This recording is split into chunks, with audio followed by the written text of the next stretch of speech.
परमात्मने नमः। प्राप्य पुण्यकृतां लोकानुसित्वा शाश्वतिः समः शुचिनां श्रीमतांगेः योगभ्रष्टो विजायते। ओम नमो भगवते वासुदेवाय। योगभ्रष्ट पुरुष पुण्यवान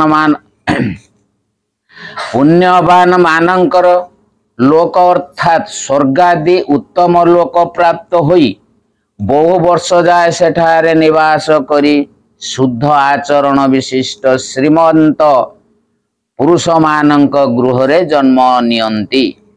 योगभ्रष्ट काहाकू कहंती? ज्ञान योग, भक्ति योग, ध्यान योग और कर्म योग आदि साधना करुथिबा जेउ पुरुषंक मन विक्षेप आदि दोषरु किंबा विषयाशक्ति अथवा रोग आदि कारण अंत काल रे लक्ष्यरु विचलित हो जाए ताहाकू योगभ्रष्ट कहंती। एठारे कहा जाइछि जे योगभ्रष्ट पुरुष पुण्यवान मानक लोकंको प्राप्त हुअंती ओ श्रीमंत पुरुषंक घरे से जन्म होनियंती।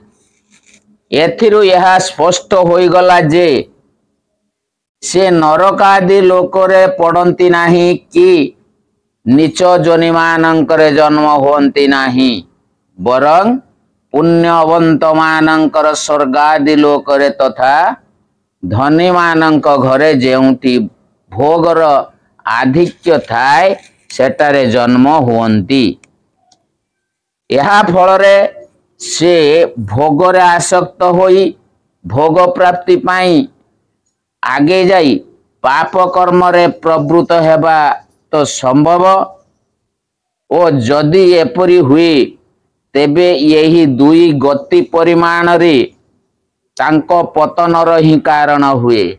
अतएव प्रकारांतरे यह भी दुर्गति नुहे कि मृत्यु लोकर ऊपर को ब्रह्मलोक जाए जेते भी लोक अच्छी सबु पुण्यवंत मानंकर लोक सेति मध्यरु योगभ्रष्ट पुरुष योगरूपी महान पुण्यर प्रभाव रे एपरि लोकं को जानती नाही।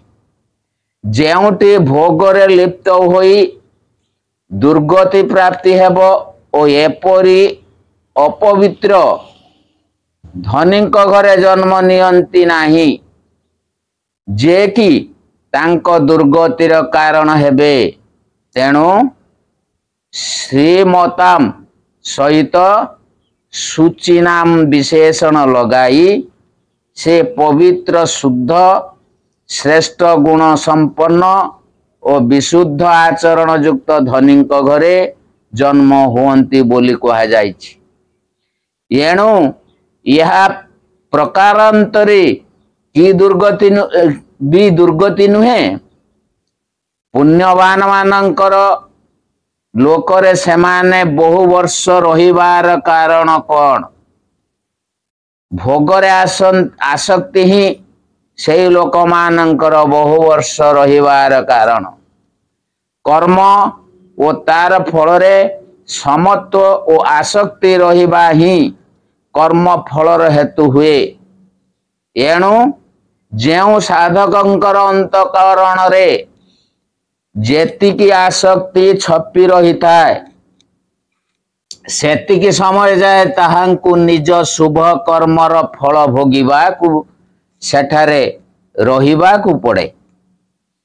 जेउ मानंकर एठारे आसक्ति अधिक थाए सेमाने अपेक्षाकृत अधिक समय सेठारे रहंती ओ जेउ मानंक ठारे कम आसक्ति थाए सेमाने कम समय रहंती। जेउ मानंक ठारे भोगासक्ति न थाए सेई वैराग्यवान जोग भ्रष्ट मानंकु से सब लोक न पाए न जाई ଯୋଗୀ ମାନଙ୍କ କୂଳରେ ଜନ୍ମ ହୁଅନ୍ତି। ସାଧାରଣ ଯୋଗ ଭ୍ରଷ୍ଟ ପୁରୁଷଙ୍କ ଗତି କହି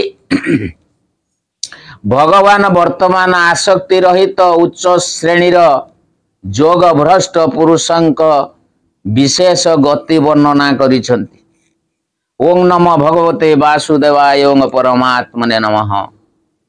ଓଂ ଅଥବା ଯୋଗିନାମେବ କୁଳେ ଭବନ୍ତି ଧୀମତମ୍ ଏତद्धି ଦୁର୍ଲଭତରଂ ଲୋକେ ଜନ୍ମ ଯଦି ଦୃଶମ୍। ଓଂ ନମୋ ଭଗବତେ ବାସୁଦେବାୟ ଓଂ ପରମାତ୍ମନେ ନମଃ। ଅଥବା ବୈରାଗ୍ୟବାନ ପୁରୁଷ ସେ ସବୁ ଲୋକକୁ ନ ଯାଇ ଜ୍ଞାନବାନ ଯୋଗୀ ମାନଙ୍କର କୂଳରେ ହିଁ ଜନ୍ମନ୍ତି। କିନ୍ତୁ ଏପରି ଜନ୍ମ ସଂସାରରେ ନିଃସନ୍ଦେହ ଅତ୍ୟନ୍ତ ଦୁର୍ଲଭ। ଅଥବା ପ୍ରୟୋଗ କାହିଁକି କରାଯାଇଛି? ଯୋଗଭ୍ରଷ୍ଟ ପୁରୁଷମାନଙ୍କ ମଧ୍ୟରେ ଯେଉଁମାନଙ୍କ ମନରେ ବିଷୟାସକ୍ତି ରହେ ସେମାନେ ତ ସ୍ୱର୍ଗାଦି ଲୋକରେ ଓ ପବିତ୍ର ଧନୀମାନଙ୍କ ଘରେ ଜନ୍ମ ହୁଅନ୍ତି। କିନ୍ତୁ ଯେଉଁମାନେ ବୈରାଗ୍ୟବାନ ପୁରୁଷ ସେମାନେ ଅନ୍ୟ କୌଣସି ଲୋକକୁ ଯାଆନ୍ତି ନାହିଁ କି ସେମାନଙ୍କୁ ଧନୀ ଘରେ ଜନ୍ମ ହେବାକୁ ପଡ଼େ ନାହିଁ। ସେମାନେ ସିଧା ଯାଇ ଜ୍ଞାନବାନ ସିଦ୍ଧ ଯୋଗୀ ମାନଙ୍କ ଘରେ ହିଁ ଜନ୍ମ ହୁଅନ୍ତି। ପୂର୍ବ ବର୍ଣ୍ଣିତ ଯୋଗ ଭ୍ରଷ୍ଟ ମାନଙ୍କ ଠାରୁ ଏମାନଙ୍କୁ ପୃଥକ କରିବା ପାଇଁ ଅଥବା ପ୍ରୟୋଗ କରାଯାଇଛି। ସ୍ୱର୍ଗାଦି ପୁଣ୍ୟ ଲୋକ ପ୍ରାପ୍ତି ତ ସବୁ ଯୋଗ ଭ୍ରଷ୍ଟଙ୍କର ସେବା ହେବା ଉଚିତ। ସେଠାରେ ସୁଖ ଭୋଗ କରିବା ପରି ସେମାନଙ୍କ ମଧ୍ୟରୁ କେତେକ ପବିତ୍ର ଧନୀ ଲୋକଙ୍କ ଘରେ ଜନ୍ମ ହୁଅନ୍ତି ଓ କେତେକ ଯୋଗୀ ମାନଙ୍କ ଘରେ ଜନ୍ମ ହୁଅନ୍ତି। ଅଥବା ଦ୍ୱାରା ଯଦି ଏହି ଭାବ ଧରି ନିଆଯାଏ ତେବେ ଆପତ୍ତି କଣ? ଏପରି ଅର୍ଥ କରିବା ଉଚିତ ନୁହେଁ। କାରଣ ଯେଉଁ ପୁରୁଷମାନଙ୍କର ଭୋଗ ପ୍ରତି ଯଥାର୍ଥ ବୈରାଗ୍ୟ ଅଛି ସେମାନଙ୍କ ପାଇଁ ସ୍ୱର୍ଗାଦି ଲୋକକୁ ଯାଇ ବହୁ ବର୍ଷ ଯାଏ ସେଠାରେ ନିବାସ କରିବା ଓ ଭୋଗ କରିବା ତ ଦଣ୍ଡ ସଦୃଶ। ଭଗବତ ପ୍ରାପ୍ତିରେ ଏପରି ବିଳମ୍ବ ହେବା ତ ବୈରାଗ୍ୟର ଫଳ ହୋଇ ନପାରେ। ଅତଏବ ଉପରୋକ୍ତ ଅର୍ଥ ମାନିବା ହିଁ ଠିକ୍। ଯୋଗୀ ମାନଙ୍କ କୂଳରେ ଏପରି ବୈରାଗ୍ୟବାନ ପୁରୁଷ ଜନ୍ମ ହୁଅନ୍ତି। ଏଥିରୁ ସିଦ୍ଧ ହେଉଛି ଯେ ସେହି ଯୋଗୀମାନେ ଅବଶ୍ୟ ଗୃହସ୍ଥ ହିଁ ହୋଇଥାନ୍ତି। କାରଣ ଜନ୍ମ ଗୃହସ୍ଥାଶ୍ରମରେ ହିଁ ହୋଇପାରେ ଓ ଧୀମତାମ୍ର ଅର୍ଥ କରିବାକୁ ଯାଇ ଏପରି ଯୋଗୀମାନଙ୍କୁ ହିଁ ଜ୍ଞାନୀ କୁହାଯାଇଛି।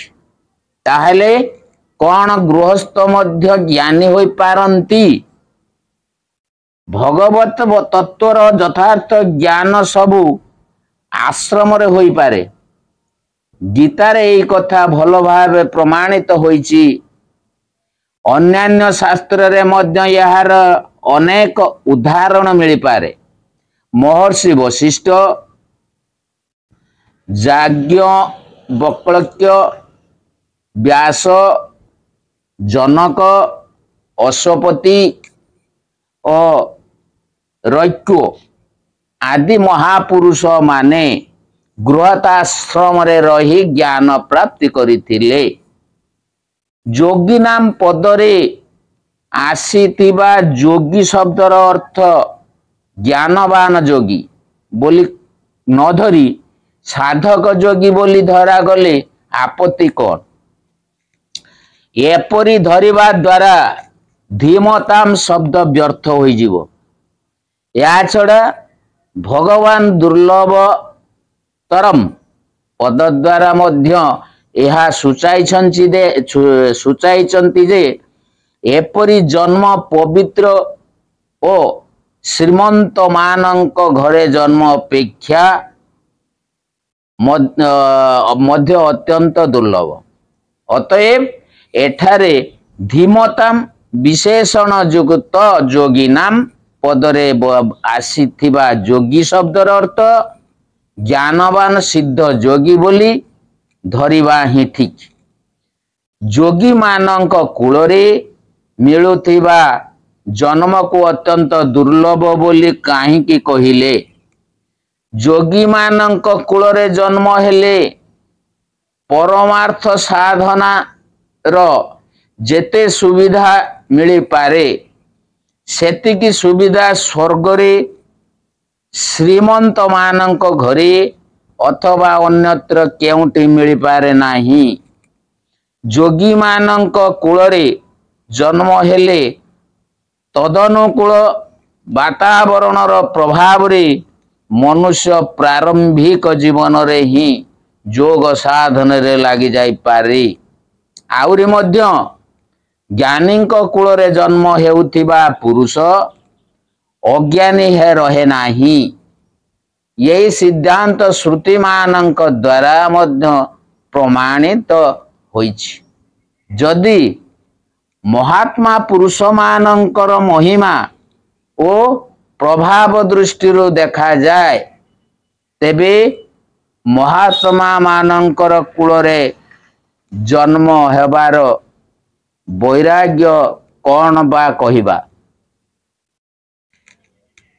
महात्मा मानकर संग ही दुर्लभ अगम्य एवं अमोघ बोली मानि निया जाइछि।